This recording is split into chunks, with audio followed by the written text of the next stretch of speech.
Hola a todos, mi nombre es Jorge Luis Sánchez y en esta ocasión junto a mis compañeros Silena Carrascal, Katia Cuello, Nevis González, Juan Hernández y Angie Niebles expondremos sobre la épica medieval hispánica.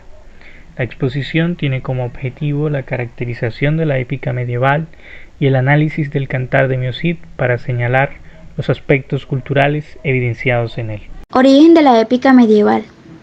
Tras la caída del Imperio Romano, los pueblos germánicos del norte de Europa se instalaron en gran parte de ella, difundiendo las leyendas que habían conservado a través de la tradición oral, dando lugar a un resurgimiento de la épica por toda Europa, donde ya existían cantos épicos primitivos utilizados por los guerreros en las batallas o para celebrar la victoria. Se entiende entonces por épica medieval como una poesía heroica que se origina independientemente de la epopeya clásica y que está relacionada con el ambiente guerrero que se produce en una época de formación de nuevas nacionalidades. Se dice que la épica es el género literario del que se conservan testimonios más antiguos.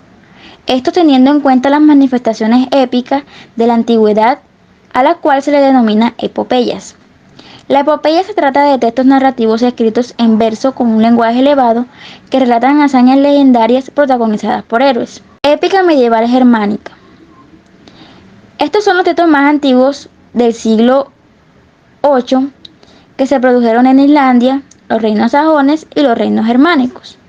Un ejemplo podría ser el Cantar de los Nibelungos, que se compuso en el siglo XIII y se popularizó desde el siglo XIX por la ópera de Wagner. Épica medieval románica. Se tratan de textos que narran episodios de la Reconquista que exaltan los valores cristianos y que sirven para forjar una edad heroica de los franceses y los castellanos. Un ejemplo es el Cantar del Roldán, donde se evoca literariamente un episodio histórico como lo fue la batalla de Roncesvalles entre la frontera de Navarra y Francia en el siglo VIII. En cuanto a las características de la épica de dicha época, encontramos que tenía un carácter exclusivamente oral. Esto explica la desaparición de la mayoría de los poemas, conservando actualmente casi íntegro únicamente el Miocid. Esto porque se le daba muy poca importancia a lo que era el texto escrito, y si algo se escribía era para uso única y exclusivamente del juglar. También encontramos que era anónima porque el juglar expresaba el sentir general del pueblo y no de su personalidad en sí. A esto le añadimos también múltiples causas como lo era la analfabetización que primaba en esa época, la reescritura, que la vamos a tocar más profundamente en otras características, y la evasión de la persecución católica, que como bien sabemos la Iglesia Católica era la que tenía como tal el poder en ese entonces.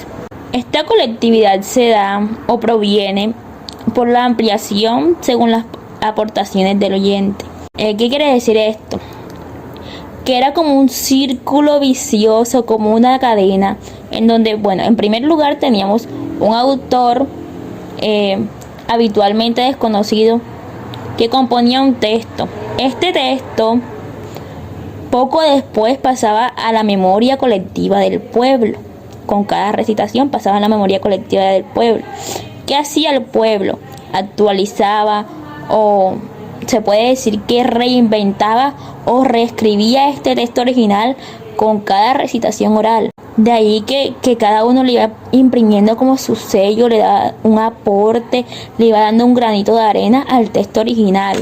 En cuanto a la temática, encontramos que era una temática heroica, porque al juglar le interesaba era tener unos personajes que tuvieran una proximidad con su público, unas personalidades destacadas. Y entonces, bueno, en cuanto a esto, los asuntos más tratados eran las leyendas de Castilla, la lucha de los moros y la Reconquista. Se manejaba un lenguaje de carácter popular, directo y expresivo. Era un lenguaje sobrio, sencillo y fuertemente expresivo. Esto porque iba de acuerdo a las preferencias del pueblo. Aquí podemos notar que se le daba como que una primacía a lo que era el público, a lo que era el pueblo. Continuando con lo que es el estilo, hallamos una métrica irregular en la cual el número de sílabas era fluctuante aunque predominaban los versos de 14 sílabas divididos en 2 hemistiquios. Los hemistiquios son una técnica que se usa para dividir un verso en 2 partes por medio de una pausa. Se agrupaban en tiradas de versos monorritmos, asonantados y de extensión indefinida, que pasaremos a verlos en un ejemplo más adelante. Y en época tardía se regularizaba lo que era el uso de versos de 16 sílabas que pasarían a dar lugar a la creación de los romances. Encontramos que tienen una rima variable y asonante. En esta predomina lo que es el uso de la E paragógica, que son unos metaplasmos que pueden ser provocados por vulgarismos o por el estilo, para unir rimas y dar al lenguaje un estilo arcaico. El realismo, que era uno de los motivos fundamentales por los cuales él le gustaba tanto al público, y es porque se encontraba una gran proximidad de lo relatado, se ofrecía una gran exactitud histórica, por lo cual era muy poco probable la existencia de algo fantasioso o maravilloso. Además de esta proximidad histórica, de estos acontecimientos, porque se señalan unos acontecimientos que habían ocurrido hacía poco y que el pueblo todavía recordaba. Este realismo también se da a lo que es la localización geográfica, a las costumbres del pueblo, a las personas, entre otros. Predominaba lo que eran los epítetos épicos, porque lo que se buscaba en esta épica era facilitar la memorización y el reiterado. Como era algo de carácter oral, se buscaba la facilidad del juglar. Entonces se empleaban unas fórmulas o unos procedimientos para hacer más fácil esto. El epíteto épico, encontramos aquí un ejemplo en cuanto a lo que es el miocid. Lo podía llamar el campeador o el que en buena hora ciñó espada. Estas dos expresiones eran referidas al Cid, ambas eran referidas al Cid, y en esta obra encontramos muchos epítetos épicos. Esta persistencia en el tiempo se da porque, a diferencia de la épica de otros países que generalmente olvidaba su tradición medieval al llegar el Renacimiento, en Castilla lo que se hizo fue que esta tradición épica perdurara a través de toda su literatura. Por eso es que se ha mantenido tanto en el tiempo y por eso es que está recordada. Obras y autores de la épica medieval. Bueno, como bien sabemos, dentro de esto se encuentran los cantares de gesta, que por supuesto eran epopeyas de la Edad Media que narran las hazañas de un héroe. Entre estas obras se encuentra el Beowulfo, que consta de 2 partes. Es de la épica anglosajona del siglo VIII. Como muy bien sabemos, estas obras, la gran mayoría de estas, se consideran anónimos porque sus autores no se encuentran registrados. Esta obra cuenta la historia del rey de los godos, que lo protagoniza Beowulfo, el cual obtiene muchas victorias que son cantadas en la primera parte del poema. Y en la segunda parte, Beowulfo enfrenta a un dragón que, aunque logra vencerlo, él lastimosamente pierde la vida. Encontramos también otra obra que es el Canto de Igor, de la épica rusa, del siglo XII. El protagonista de la obra es Igor. Él cae prisionero en la guerra. Luego su padre convoca a los príncipes del reino para que vengan y le ayuden a vengar la ofensa infligida a su hijo. Posteriormente, la esposa de Igor convoca a la naturaleza para que le ayuden a salvar a su esposo. Finalmente, Igor se fuga de la cárcel y entra triunfante a Kiev, que es la capital ucraniana. Como tercera obra tenemos la Canción de Rolando, que es de la épica francesa del siglo XI. Su protagonista es Carlomagno, que se propone luchar contra los moros de España al regreso del ejército carolingio a Francia. Al pasar por Rosenvalles es atacado por los moros. Rolando, el sobrino de Carlomagno, muere en la batalla junto con muchos de sus soldados. Cuando llega Carlomagno, ve con pesar el desastre, manda a matar a Ganelón como traidor. El emperador tiene un sueño, ve victoria futura y desquite. Por último tenemos la preciosa y reconocida obra que es el Mio Cid de la épica española del siglo XII. Su protagonista es Rodrigo Díaz de Vivar, el Cid campeador. Este consta de 3 partes. Sale desterrado de Castilla por el rey Alfonso, deja a su esposa Ximena, a sus 2 hijas Elvira y Doña Sol, en el monasterio de San Pedro de Cardeña. Entra en tierra de los moros, toma posesión de los territorios de Alcarria y Aragón y se apodera de Valencia. Luego nos encontramos que este protagonista se reconcilia con el rey, quien autoriza la boda de sus 2 hijas con los infantes de Carrión, quienes después de la boda aspiran solo a las riquezas del Cid, y de regreso a Carrión azotan y abandonan a sus esposas. De seguido, el Cid pide justicia, por lo que genera una batalla en donde por supuesto pierden los infantes. Y por último se ve la recompensa de las hijas del Cid que contraen nuevamente matrimonio con los infantes de Navarra y Aragón. Bueno, la obra de Mio Cid o poema de Mio Cid se encuentra dividida en 152 tiradas. Las tiradas son un tipo de estrofas largas. Los versos pueden ser hasta de 20 sílabas. Entonces cuando son versos que no tienen una medida exacta, entonces como pueden ir de los 14, 11, 12, a esos versos se les conoce como anisosilábicos. Y la rima que encontramos es una rima asonante. Allí vemos un ejemplo, todo están marcadas en rojo las letras A, que indica que es asonante ese verso y esa tirada. Bueno, por último, de este lado podemos ver un ejemplo de cómo eran esas tiradas en la antigüedad. Bueno, algunos de los aspectos más relevantes que hemos encontrado en la obra son el patriotismo, la religiosidad, la codicia, la maldad, la lucha por el honor, la lealtad y el matrimonio. Estos aspectos los podemos leer en los fragmentos y miramos cómo han trascendido tanto en la historia de España y también en nuestros días hoy se sigue viendo esos aspectos. A continuación estaremos leyendo algunos fragmentos que nos permiten ubicar estos aspectos dentro de la obra y dentro de nuestra cotidianidad. En los siguientes textos podemos observar a través de la lectura y el análisis esa religiosidad. El Cid era una persona muy religiosa, muy creyente de Dios, de la Virgen María, y vemos cómo todo eso también hoy en día trascendió tanto en España y llegó a América también, como nosotros en cierta parte tenemos esa religiosidad y esa creencia en Dios, en la Virgen. Entonces vemos cómo esos aspectos han trascendido desde tiempos inmemorables hasta el día de hoy. Entonces vemos cómo el Cid se encomendaba a Dios, cómo tenía esa fe y esa misma espiritualidad lo ayudaba a ganar las batallas. Aunque resulte un poco hipócrita porque él se encomendaba a Dios para salir a matar gente. Entonces vemos también hoy cómo hoy en día hay personas que hacen cosas malas, que asesinan, pero son creyentes de Dios, se encomiendan a Dios. Entonces lo podemos ver en las comunas de Medellín, cómo los sicarios salen a matar gente, pero se encomiendan a Dios.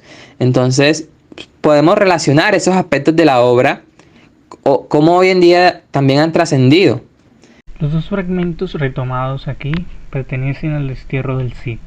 En el primero se narra su salida del reino y se evidencia el dolor y la inconformidad de las personas, mujeres, hombres y niños, quienes lloraban y pronunciaban la siguiente frase: Dios, qué buen vasallo, si tuviese buen señor. La razón por la que todos se abstenían de ayudarle es sencilla. El rey Alfonso había enviado una carta como advertencia, diciendo que quienes le hospedaran perderían sus bienes e incluso los ojos. El segundo fragmento es una parte del episodio de las arcas de arena. Al estar en una emergencia económica, el Cid, para sustento de sus menadas, para las viandas y el viaje que emprendería, necesitaba monedas, por lo que se le ocurre llenar de arena 2 arcas y decorarlas para empeñarlas a Raquel y Didas, quienes eran judíos prestamistas dedicados a los negocios. La astucia tiene éxito y el Cid recibe 600 marcos a costo de la codicia de los judíos y el compromiso de Martín Antolínez, su escudero y fiel amigo. Por otra parte, este es el comentario de Menéndez Pidal, quien asegura que en la presentación del Cid histórico, algunos estudiosos han tenido en poco el episodio de las arcas de arena porque, para ellos, contiene ideas antisemitas. Sin embargo, para Menéndez Pidal, el autor reafirma la veracidad del hecho al expresar las palabras del Cid: «Yo más non puedo, e amidos lo fago», que significa «no puedo más, lo hago contra mi voluntad». Ahora bien, hablaremos un poco acerca de datos curiosos que rodean la épica medieval y precisamente el poema del mío Cid. En primer lugar, tenemos que el Cid es un personaje histórico real. Hay muchas personas que creen que solamente es una leyenda y no. Rodrigo Díaz de Vivar existió y no solamente él, sino que también está datada mucha de la existencia de la mayoría de los personajes que allí se mencionan. En el poema del mío Cid, la mayoría de las cosas son ciertas, pero el autor hace un menjunje y lo combina todo. Eso se conoce con el nombre de retelling. Los retelling es un género que ha estado de moda en los últimos años, especialmente en la literatura juvenil, y esa palabra quiere decir volver a contar. Entonces, allí lo que el autor está haciendo es narrando de una manera diferente. Aunque se haya hecho una narración nueva, impresiona descubrir que los lugares y personajes fueron reales y que la historia tiene más de cierto de lo que parece. En segundo lugar, tenemos que solo existe un manuscrito del Cantar del mío Cid. Bueno, esta obra ha llegado de milagro a la actualidad, pues solamente se ha conservado una copia, aunque quizás es el original porque no se sabe con exactitud. Bueno, además, este manuscrito estaba muy dañado y en mal estado, y pues la tarea de restauración debió ser bastante impecable. Otro dato que tenemos es que el Cantar del mío Cid está incompleto. Bueno, teniendo en cuenta que solamente hay un manuscrito, pues es bastante lógico, y actualmente las 75 páginas manuscritas se custodian en la Biblioteca Nacional de Madrid, aunque faltan algunos folios de los cuales no se tiene conocimiento. Y bueno, a lo largo del libro se indica que faltan diversos folios, y así, por ejemplo, el libro empieza con el destierro del Cid, pero nosotros no llegamos a saber por qué lo ha desterrado el rey.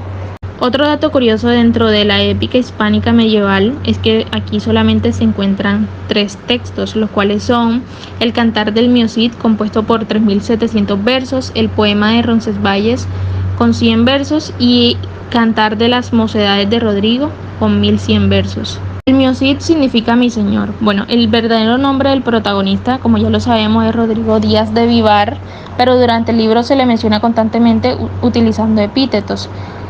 Será para no sonar repetitivo. Bueno, los epítetos que se utilizan son campeador, el que en buen hora ciñó la espada, el de la barba vellida, el que en buen hora nació, pero el más conocido es el Cid. Este sobrenombre lo adquirió durante la campaña de Valencia y es de origen árabe. Sayyid es la palabra a la que significa y hace alusión a señor.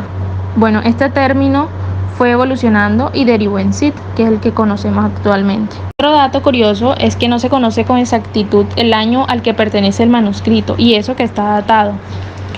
Pero la teoría más aceptada es que alguien escribió el libro en la década de 1140, porque bueno, la cultura y la lengua del libro reflejan esa época. Luego, Per Abad, en 1207, lo copió porque, bueno, la palabra escribió en aquella época tenía el significado de copiar, y alguien en el siglo XIV lo copió porque el papel es de esa época. Otro dato es que se puede acceder online al manuscrito original. Bueno, pese a que antes hemos comentado que el libro se encuentra en la Biblioteca Nacional de Madrid, se ha digitalizado el manuscrito. Además de eso, se puede encontrar también un audiolibro que han realizado un grupo de expertos en una plataforma. Y bueno, resulta curioso también que quienes han realizado esta plataforma no son españoles. Sus homenajes han llegado hasta Japón. Bueno, aquí nos damos cuenta que los extranjeros no han sido ajenos al atractivo del héroe español. Bueno, aquí quizá los homenajes más curiosos sean los japoneses, como suele pasar. Hay personajes como el Cid Highwind de Final Fantasy que solamente tienen el nombre, y otros como el Cid de Capricornio de los Caballeros del Zodíaco que tienen el nombre y algunas de las características similares.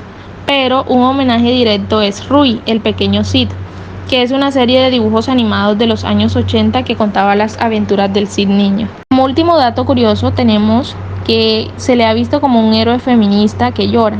Bueno, aquí hacemos alusión al cantar del Mio Cid, quien inicia con las lágrimas del héroe al ser desterrado y contemplar su casa vacía. Un héroe que llora sería impensable siglos después.